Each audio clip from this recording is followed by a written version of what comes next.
Alright guys, welcome back to another episode of the Great Ace Attorney Chronicles. Last episode, we just did the trial part 1. Now we're heading to trial part 2 to hopefully get some more answers. Order, please, let us resume the proceedings. Witnesses, you will not retake the stand. The Skulkin brothers have lied not once, but twice in perjury.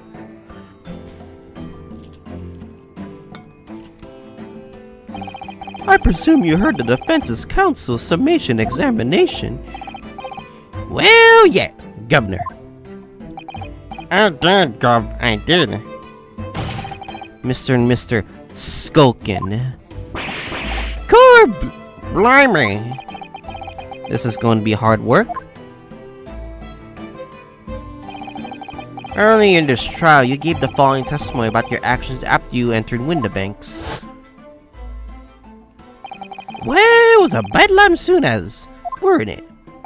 It was Nash. It was. Didn't even have time to pull me dukes out me Lucy lockets. However, that was a lie. You brothers... Blimey. On the night in question, you rifled through the items in the victim's counter. We'd never done nothing after cert. How'd you figure that out? Well that's kinda... You will now give formal testimony once again. You will tell the court precisely what happened on the night in question, and this time you will tell the truth. If these fucking guys lied perjury again, that'll be 3 times in a row they lied perjury. Each lie that passes your lips increases your severity of the punishment. And that, gentleman, may deal a crushing blow to your chances of ever seeing the light of day again. A thought worth pondering, perhaps. Say no more, Gub! You hear it? We'll blab, we'll squeak, we'll preach. Okay. Illegal entry to whole true. Alright, we did knock a few things over, but we weren't rifling for nothing. That was when we heard the gunshots, see? Made us both jump and all that stuff went flying. Lummy, it didn't have a... Give me a fright.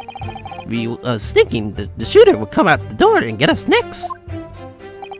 We stuck everything back where we found it and scarped it straight and threw him in the back. They could have shot the pawnbroker, see? We never had a chance, did we? Okay, that's their testimony. I'm pretty sure that's gonna be a lie. So you admit to the defense's accusation. You did indeed ransack Mr. Windibank's countertop on the night in question. Not ransack, Governor, no. That's right, Nash, that's right. That's more we tied it up, yeah. Are you guys really gonna lie perjury in court again? I think Von Zeeks knows. Sorry. By their own admission, these brothers entered the pawnbroker under dubious circumstances. However, they panicked and fled on hearing the gunshot, having first made good of their mess.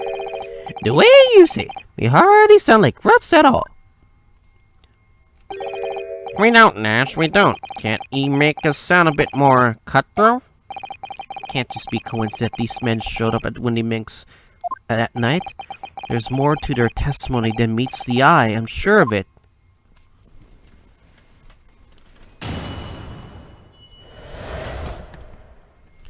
Okay. Let's hopefully we can get the truth out of it. What is this? Sorry, I had to deal with something.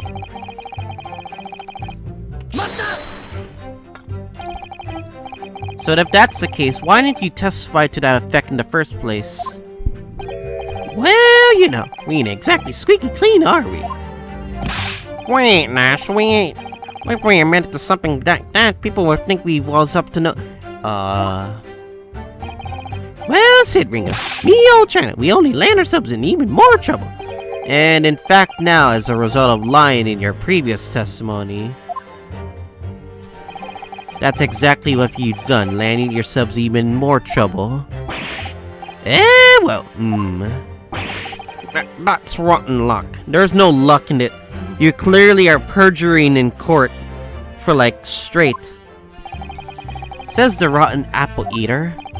Witnesses, explain your actions to the court. Why did you ransack the victim's counter? We never ransacked nothing. Right, Nash, right. We more like we tidied the place up. Huh? Oh, sorry. Can you lie? Can you fuckers stop lying? Holy shit. So what you're saying is, the sound of a gunshot shocked you so much, you knocked all the things off the counter? Well, shocked one of us that much, yeah. This bag of nerves needs to learn to keep its shirt on. Look, it was loud, alright. Blimey, me dead granny would have woken up that bang. Big Butler here screamed like a booming baby and fell over on the counter. He knocked over a load of books, candlestick, and some whatnot. That got tangled up to some marionette. What knocked over a picture frame? What knocked them scales on the floor? You've really mastered working quietly then. What a racket. Me granny and I would have been scared into her grave like a clatter like that. So in short, the gunshot you took by surprise. And so, I mean, it was quite as a nickel. Then all of a sudden, bam!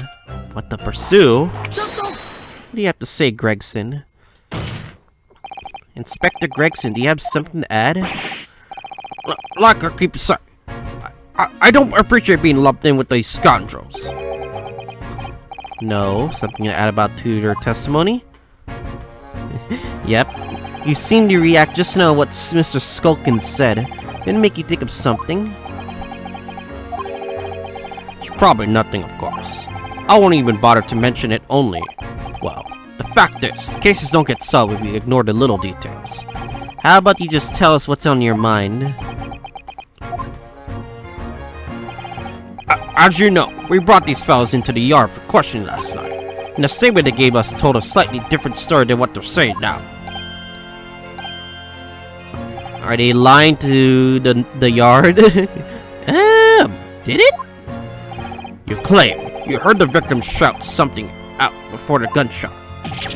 Might have got does it ring a bell now you mention it? Granted, it's only a minor detail, but still. I can't help feeling like perhaps you've been a bit sloppy with your testimony here, eh, fellas?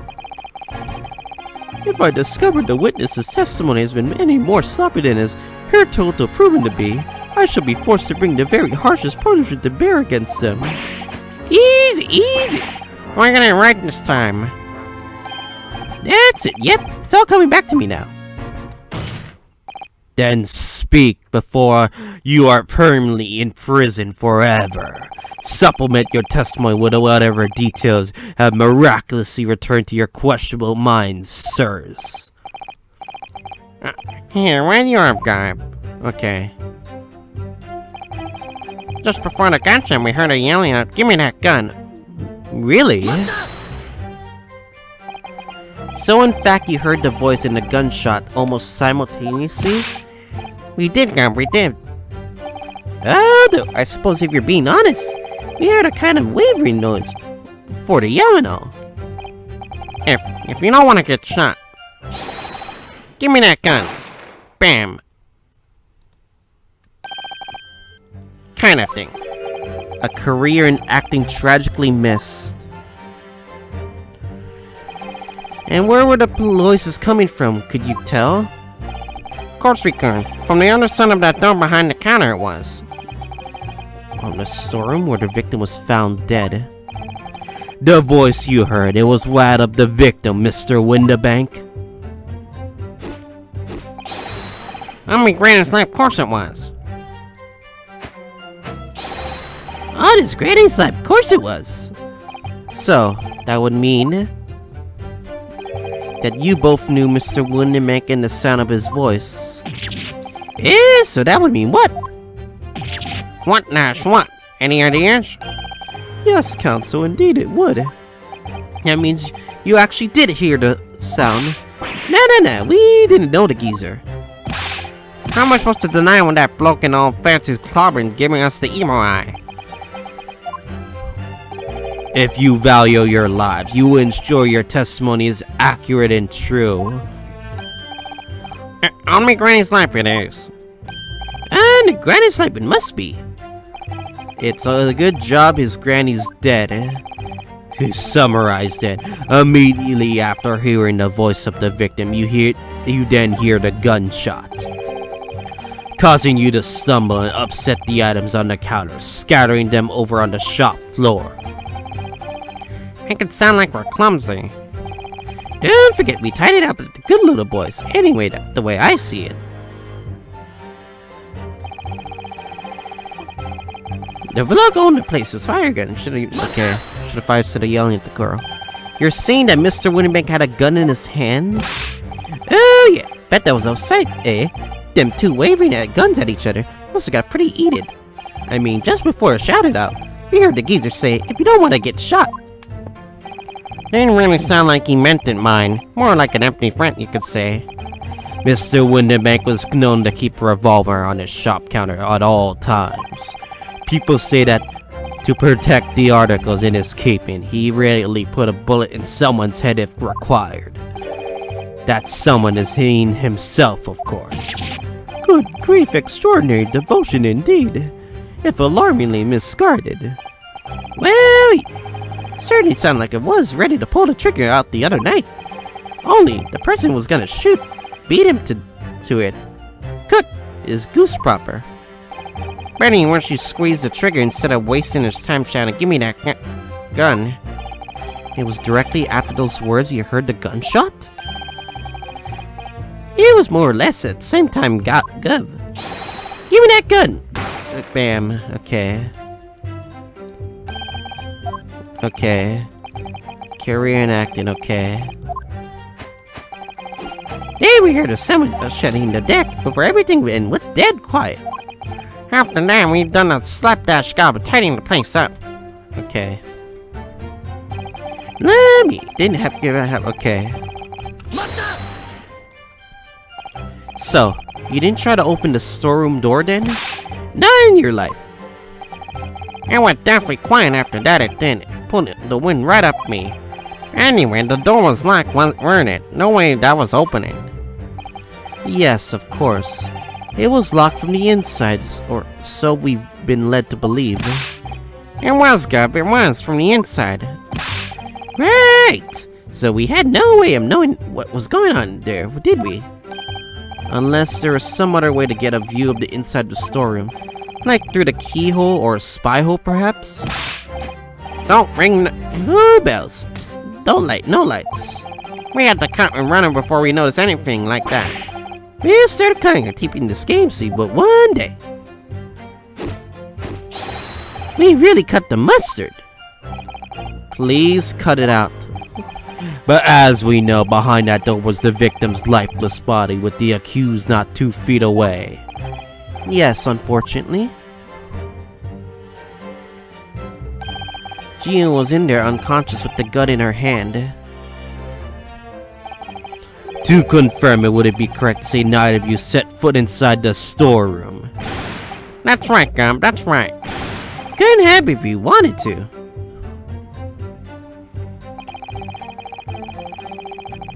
Okay. Yes, whereupon you fired a shot from your own gun at Mr. Herlock Sholmes. Oh, yeah. We were a bit hasty there.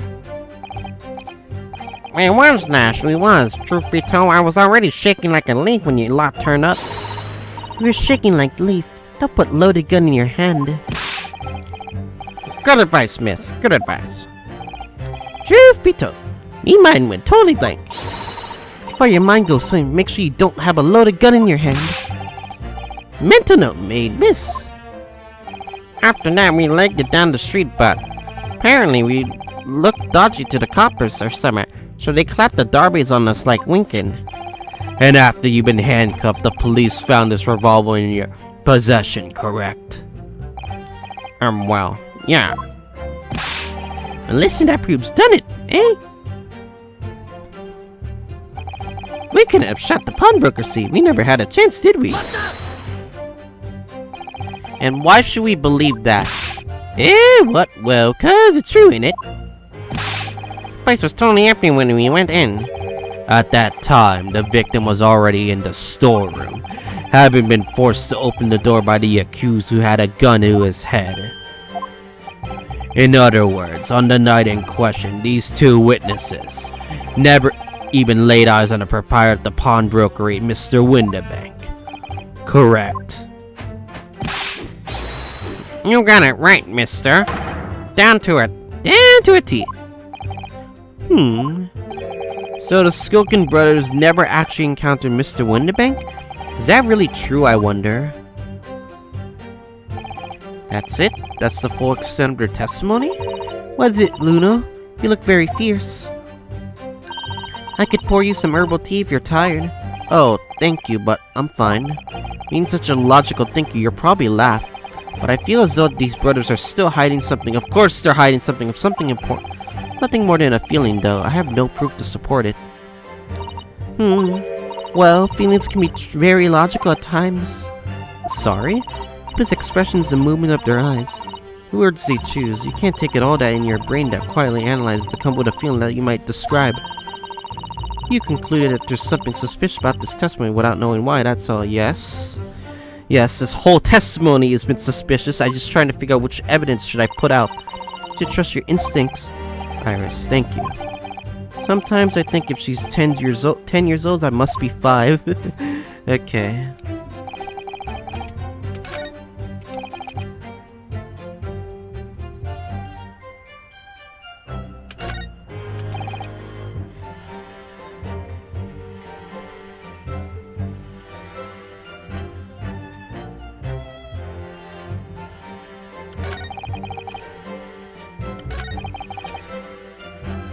Maybe it's this statement here.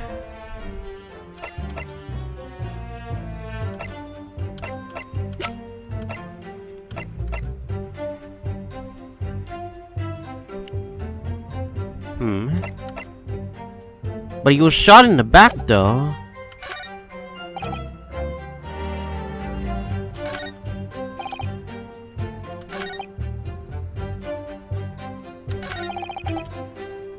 I think it was the crime scene photograph? Or could be the photo of Gina?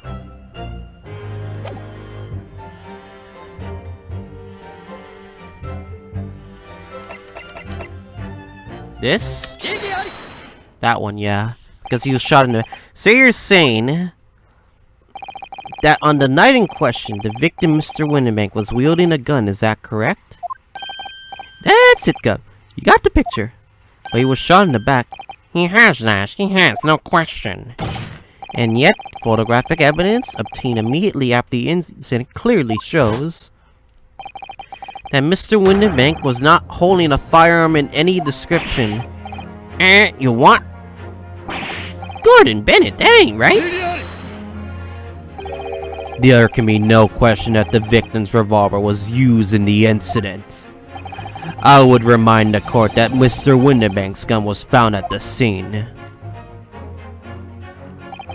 Not only was identified as the murder weapon, but it was still found in the accused's hand. Yeah, that Ma Tuller used the victim's own gun to finish him off. Give me that gun. Bam. Okay. That did not happen. Kinda. Yep, that's wrong. Stay exactly where you are, right there. The crime had taken place as you colorfully describe in your goddamn testimony. You would give rise to an undeniable and significant inconsistency in the final moments you just acted out. Goodness, are you sure, counsel? You intrigue me, my learned friend, but let's see some evidence to support your claim. Where is this proof that demonstrates the inconsistency in the portrait's portrayal of the final moment?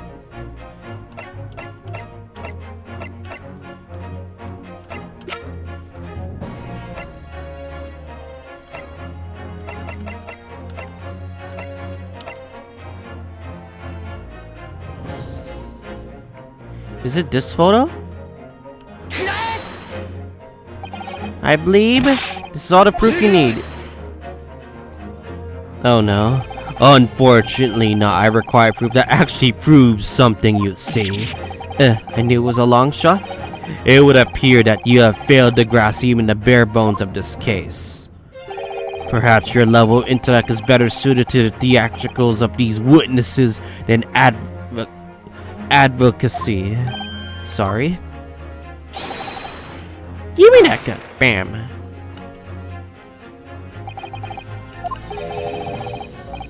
Wanna take a stage with us, eh?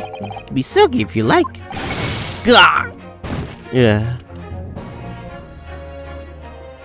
Nash, Ringo, and Soka's Kabuki Theater Troupe. No one never take off. I believe the counsel for defense still wishes to pursue his career in the courts, Lord Von Zeeks. Okay, there we go.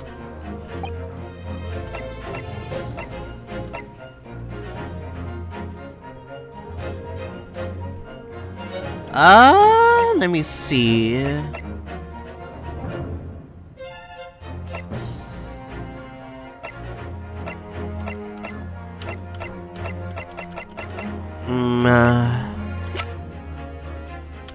It's the autopsy report.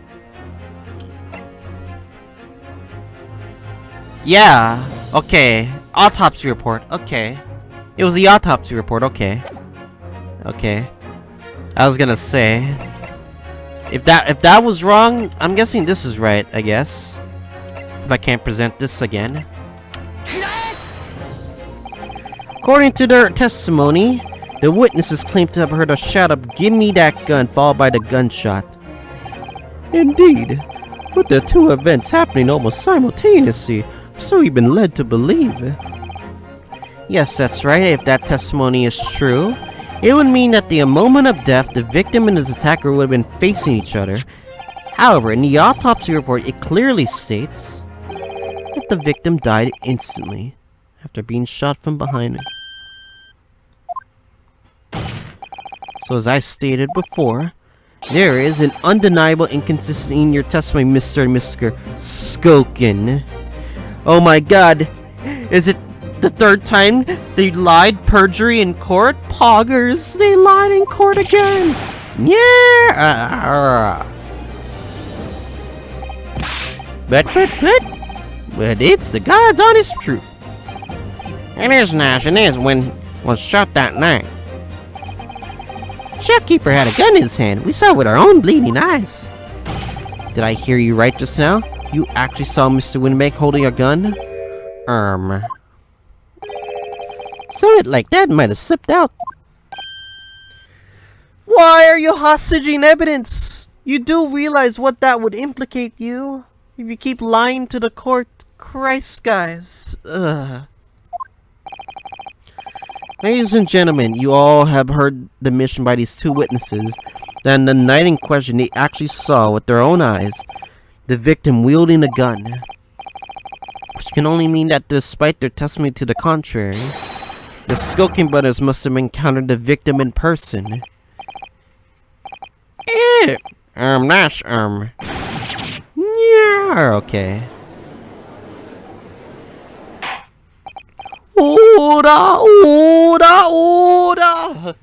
Goddamn judge. Witnesses, explain yourselves at once. Well, the thing is, we weren't supposed to, It would seem that my previous warning fell on deaf ears. I made it quite clear that false witness would be the death of you know, you lying in perjury court for the third straight. You guys should be kicked off the witness stand, you know? I feel like if you lied like several times in court, going to the witness stand should be permanently banned from you because, like, you know, lying, they're gonna get permanent in jail. Am I to understand it? You replace the untruths of your original testimony with renewed lies. More perjury! Whoa, more perjury! These guys should be forever in jail. I'm ever so sorry, Governor. Truth is, we see, Cut it out, Nash. Cut it out. We blame now. Who knows what they'll do? You do realize what they'll already do to you. Why are you still lying? Lying. He What are they talking about? Were they blackmailed? Let me make your position here perfectly clear. You will talk. There is no other option available to you. Yeah. Rev, come on, the game's up. But all we have is our guts for garters. In case it hasn't been quite sunk in yet, no matter how hard you try to hide it, the truth will come out. Okay. On the night in question, it is apparent that you brothers met face-to-face with the victim. I demand you testify again and explain the precise circumstances in which this meeting took place. Well, Don't we have to? yes! You've clearly lied in perjury court again. The only thing you can do is just literally tell us the truth. Like, there's no saving grace for you. On pain of death, I suggest you make yourselves fully aware that this is your very last chance to tell the truth. You know what? They're already dead. Just give them the guillotine. Just guillotine both their heads and we never have to see them again. Another witness testimony. Encounter with the victim. Alright, so we just got inside the gaff and saved a sigh of relief when the geezer showed his mug. Give me that gun, he bellowed, and then he flew at us like it was possessed, that we had it. For an old geezer, the bloke was strong as an ox. He chucked over me over the counter. I pulled me gun it on him, and he legged through that door in the back room. We never had nothing to do with killing him. That's all I appended. I swear. Okay. So you're now telling us that moments before the victim was killed in the story, you in fact encountered him in the main part of the shop. Well, yeah, sorry.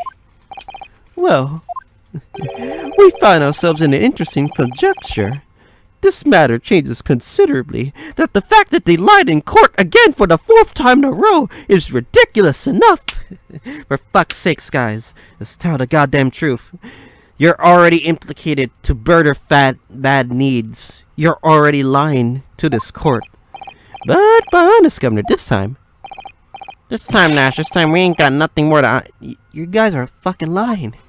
You guys are terrible liars. Very well, counsel to the defense, you may proceed with your cross-examination. Yes, my lord, this is it. The moment I've been waiting for. But the fact that I'm hearing police cars means that they're obviously perjuring to the court for the 4th goddamn time in a row. Imagine trying to do some perjury. Not once, twice. I know I'm saying this so many times, but perjury is a crime, like a literal court crime. When you say geezer, I presume you mean the victim and the proprietor of the shop, Mr. Windibank. Oh, well, sorry, I mean, that's right. Well, we was keeping a close eye on the entrance to the gaff, obviously. Never thought no one was gonna come out of the back room like that. The back room being the pawnbroker's storeroom? Yeah, that must be where he popped up from. The only place could have been. So it would seem that the victim was already in the storeroom when these brothers entered the premises. Which means Ginny must have been there at that point as well. That doesn't make sense, does it? If Gina had threatened Mr. Winbeck into the storeroom with her gun point, then why would he have emerged from the sitting room all alone? When the brothers arrived, did he knock out Gina out? Oh, I don't know. Did you see the accused at that time? What? No, that Wald Toller? Couldn't tell ya. No way, Cobber. We had bigger fish to fry then. Me and the old geezer just lost it. Give me that gunny, okay? You mentioned that Mr. Windibank shouted those words in your previous testimony, too. However, you claimed that you heard him yelling on the other side of the storeroom door. Oh, did we? Yes, yes! But the true if he was shouting those words at you, wasn't he? Well, yeah. Was the victim Mr. Windibank wielding a gun at the time? Was he ever blimey lummy, a great ugly berry lad? He pointed straight at me front his face. So what you're saying is, you definitely saw Mr. Windybank with the gun at that time, right? So this changes everything. What happened to Gina? This guy been in spot on. Then all of a sudden, it came at us, he did. It was bad time. I didn't know who was going for who. You were clearly all going for each other. Like Nash said, we thought we'd add it, I mean.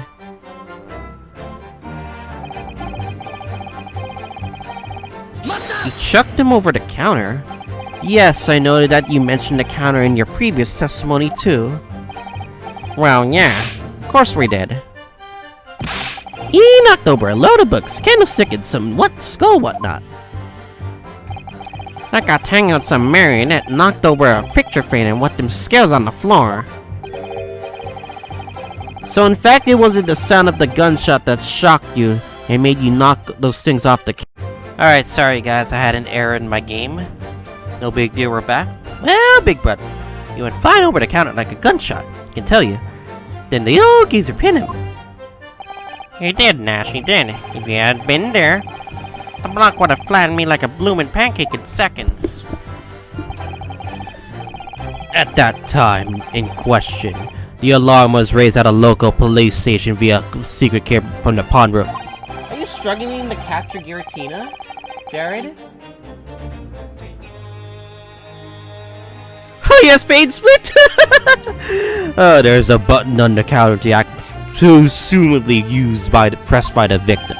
That's right, when the brothers fled the scene and back onto the street. They ran straight into the police, didn't they? Poor Mr. Windybank, he did everything he could to protect his shop. I pulled me gun at him and legged it through that door in the back room. Okay. Were you intending to shoot Mr. Windybank? No, never. I was just, you know, you guys are lying. You guys are terrible liars. Yes, we agree. Look out for me, bruh, weren't I? Was we being flattened? Don't forget. By a man whose shop was being burgled, yes. It's optional for him to shoot the suspicious burglars, yes. And then, the man fled into the storeroom when you pointed your gun at him, is that it? Yes, that's it. He shoved me away, then ran through that door and shut himself in. There's something about that last remark. Something that doesn't quite ring true. I wonder why Mr. Windybank ran away into the storeroom. Yeah, because Gina's in there. Right? According to what everyone's saying, Ginny was in there waiting for him with a gun. Yeah, she must have just handed him the gun. If he wanted to, like, threaten those frickin' guys with a gun, probably. Yes, that's right. Gina allegedly used Mr. Windybank's gun to threaten him to force him to open the storeroom door. In which case, how did the gun end up in Mr. Windybank's hands again? I have no idea, but that is strange, isn't it? This little inconsistency could be significant. I should make mental note of it. Look, the point is me and my bruv here. That's right, Nash, that's right. Me and my bruv here. Okay. We ever had nothing to do with killing him. That's all what happened, I swear. I'm pretty sure you guys could have killed him. You say you had nothing to do with it. Nothing at all. Nothing, Gob, nothing. The old geezer went and shut himself in the back room, didn't he? Locked it was from the inside. Or was it locked? Who knows, because we tried to open it. There's another way to open it, but it's only small. You actually captured it, Jared? How hard was it? 2 Pokeballs!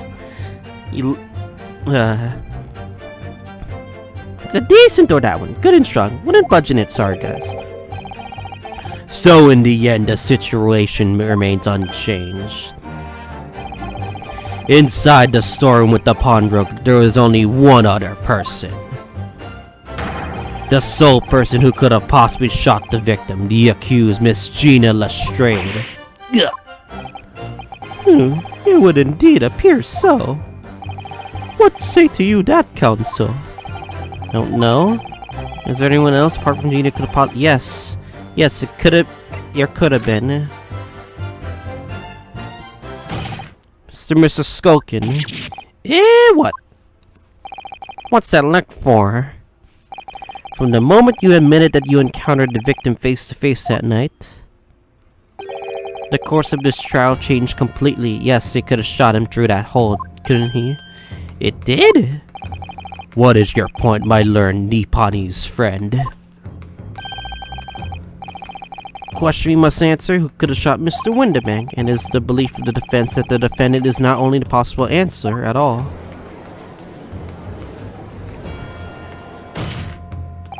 You have my attention. In that case, let us return to this plan of the premises. The victim was killed in a store which was locked from the inside.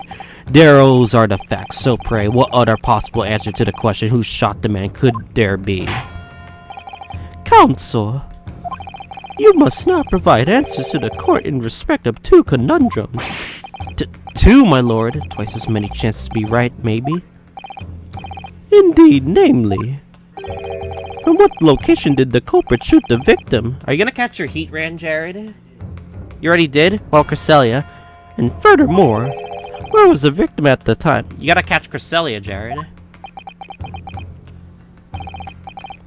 What about the three legendaries, Jared? Understood, my lord. Alright, Luno. I am entirely sure, but there's only one thing I'm sure about. If I can prove that there's a credible new alternative to what happened, it will change Gina's prospects hugely. So now, time to some clarity. Show the court on this plan the answer to the question posed by his lordship. If you believe someone else could have killed the victim, indicate from where that person could have fired the gun. Right here near the door, right? Defense believes that the culprit could have shot the victim from this location here. And in answer to the second question, assuming the culprit fired from the location indicated, where was the victim at the time?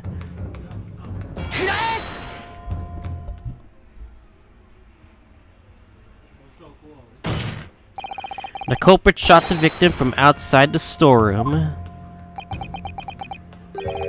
Continue. Mr. Winterbeck died instantly from a bullet wound in his back. Looking at the stain of blood on the storeroom floor, it doesn't appear that the body was moved after death, which tells us that he was almost certainly shot while he was in the storeroom. However, the crucial point is, where was the shooter when the fatal bullet was fired? He was like near the door, of course, and you open that whole thing there to shoot the killer, or the victim. So you are adamant that the shot was fired from outside the storeroom? Well, according to the Skulkin brothers' earlier testimony, I pulled me gun at him and then he legged it through that door in the back room. Yes, that's what he said. Mr. Winbank ran through the door. We have to assume that the door was open at the time. Was at precisely that moment when the victim was fleeing for his life that these brothers had the perfect opportunity to shoot the man in the back once he was inside the store. No, fat man! He could have had a chance. He didn't realize his own door was the reason that killed him. Pepe hands.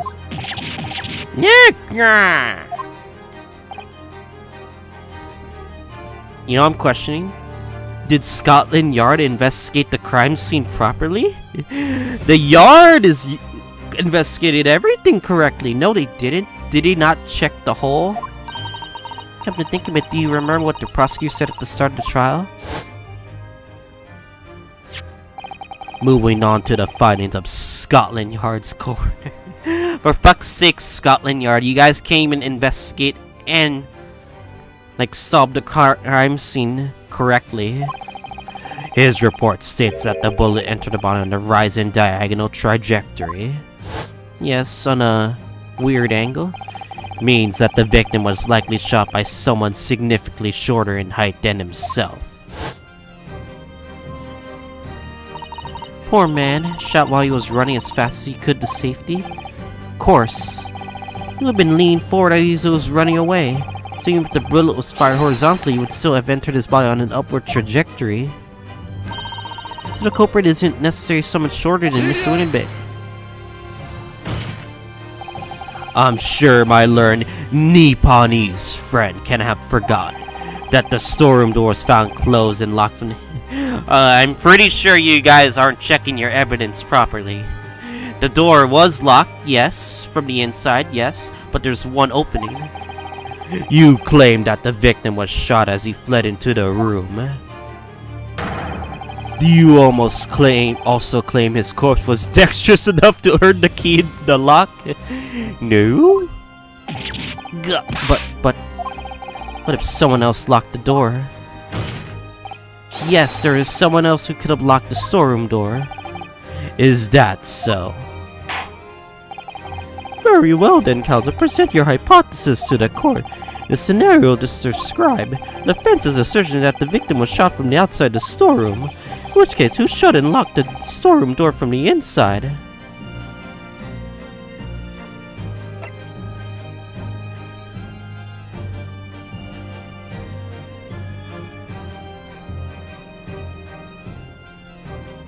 Gina?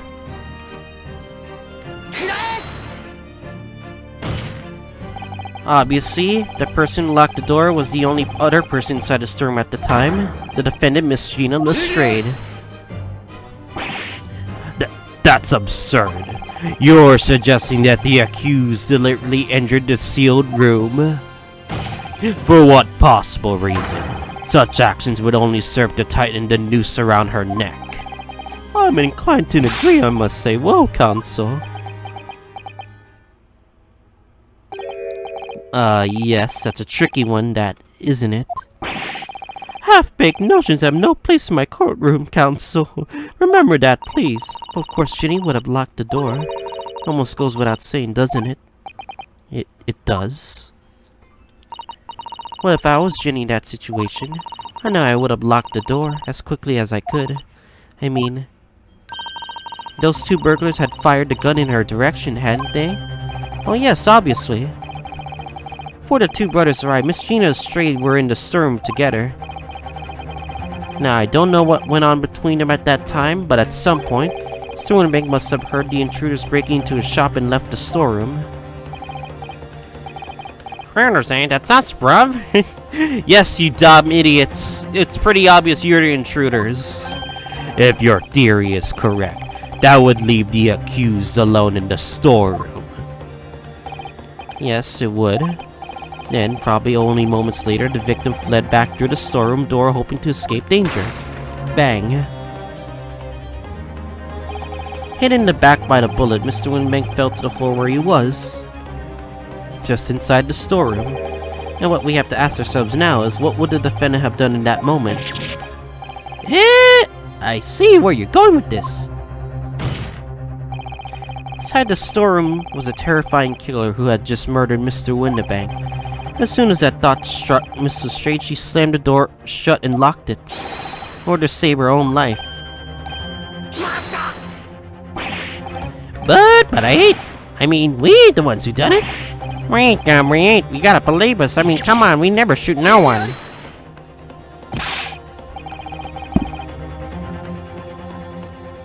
Because that's what these idiots sound like.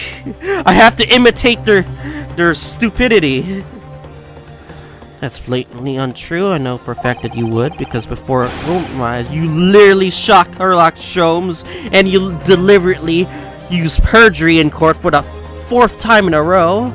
Yes, 4 goddamn times in a row. There's only one logical conclusion here. You and Mr. Skulkin, our brothers, had every opportunity to have been the true perpetrators of Mr. Winnebank's murder.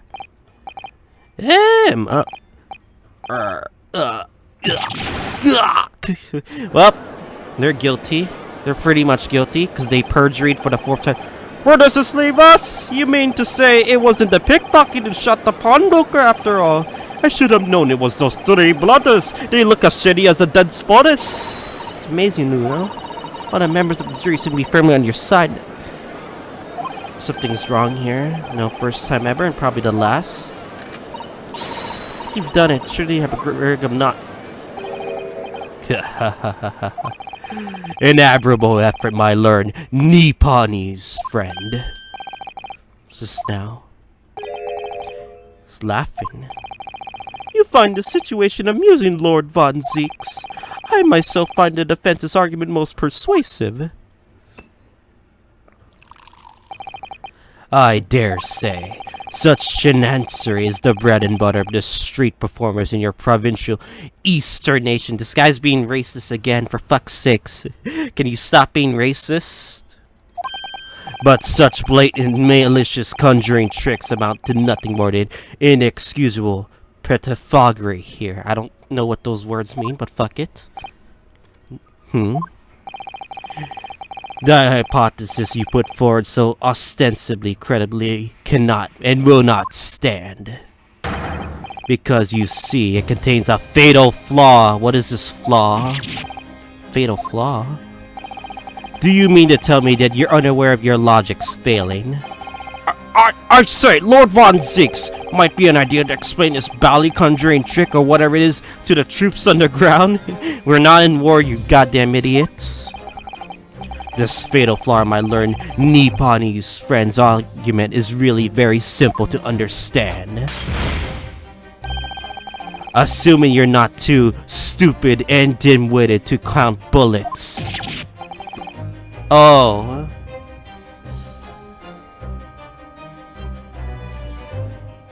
We're fucked, aren't we? I just realized I forgot about the bullets. Shit.